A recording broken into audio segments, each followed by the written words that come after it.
Hey guys, Bazzy back here, and last trade sims of the day. What an incredible trade deadline it was this year.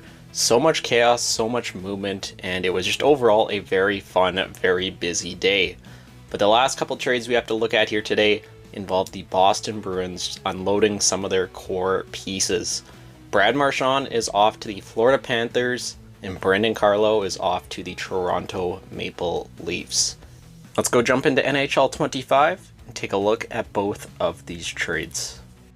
Alright, so the first trade here today involves the captain. Brad Marchand has been on this team forever.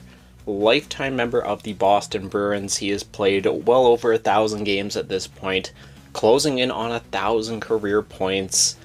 It's kind of crazy that they actually ended up moving on from him. I did not think they would, as much as I saw his name out there all the time, but just absolutely crazy that they ended up pulling the trigger on this trade. So yeah, former third round pick in 2006, on the last year of his current contract, making $6.125. Currently I don't see any salary retention, so I don't know if that's something that's going to end up happening, but time of recording it is not, in exchange for a second round pick in 2027. So there is some conditions.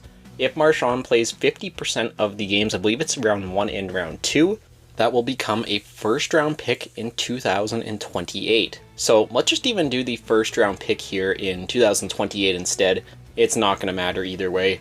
This is a very lopsided trade here, sending it from Boston to Florida. And let's see what the Panthers have to say. Obviously, it is a trade accepted. And then moving over to the second big trade that the Boston Bruins made here earlier today, that being Carlo going over to the Toronto Maple Leafs. Carlo, a huge 6'5", 217-pound defensive defenseman.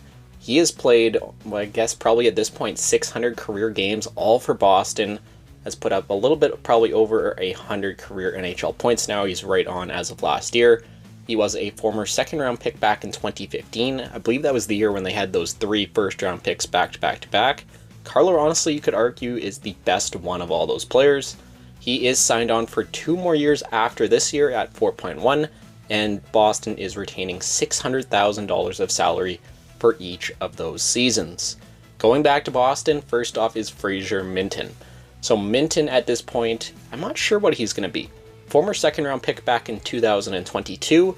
A lot of people are projecting him to be more or less a third line center, and I could kind of see that. He had a small glimpse at the NHL last year.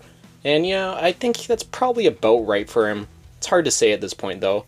Also going back is a first round pick. I believe it is 2027 in exchange for Carlo. Sending this trade from Boston to Toronto is trade rejected. Very interesting. Let me go force that through and we'll take a look at the lines for each of these 3 teams. Alright, so starting off with the Bruins, they were active today. So definitely looks a little bit different. No Marchand. You do add in a guy like Casey Mittelstadt, which I do like, in exchange for Coyle. I think that was actually a pretty good trade overall. You have Minten there on the third line currently. Defensively now, you don't have Carlo. It definitely is a little bit weaker, but it's not an awful blue line. Bottom pairing's not great. In the net, you still have Swayman and you still have Korpisalo. Looking at the Florida Panthers up next, and this team is so stacked. Marchand on the second line there. A lot of people are saying put Bennett, Marchand, and Tkachuk together. I could easily see that in the playoffs. That line would be insane. But for now, have them on that second line with Verhaeghe and Bennett. Just what a forward core in Florida. They're going to be such a tough team to deal with in the playoffs. Defensively, no changes. They obviously did add Seth Jones last weekend. And then in the net, Sergei Bobrovsky and newly acquired Vitek Vanacek. And then the last team of the 3 here we have to look at, that is the Toronto Maple Leafs. Obviously, Lawton came in earlier today. I made the video on that, but Carlo coming in on the defensive core really solidifies the blue line. Could easily see him playing top line minutes. He is a guy that blocks a lot of shots, hits a lot of people, and eats a ton of ice time. No changes in the net here as well. Still Stolars and Wool. But yeah, what a couple of crazy deals right at the end of the trade deadline. Took forever to get the details on both these trades. I don't know why it was taking so long with registering these trades through the NHL offices or whatever they had to do, but yeah, it's like 2-3 hours after at this point, after the deadline's over, and this stuff is finally starting to come out. So first off, Marchand to Florida. It's an amazing deal for Florida. You're only potentially giving up a second round pick. It's likely going to be a first. In 2028, for a player like Marchand, that's absolutely insane for this run. That makes them just so much more dangerous in the playoffs this year, and is a really good ad for really not that much, considering what other teams have been paying. For Boston on this side of the trade, you know, you're getting a first round pick. I don't know how you don't get more. It's very, very baffling to say the least. I've seen a lot of Bruins fans on Twitter or X, whatever you call it nowadays, definitely calling for Don Sweeney's head. If I was a Bruins fan, I would probably be in the same spot right now. The one positive I can maybe see in the situation is I think there's a pretty good chance you can re-sign him in the offseason.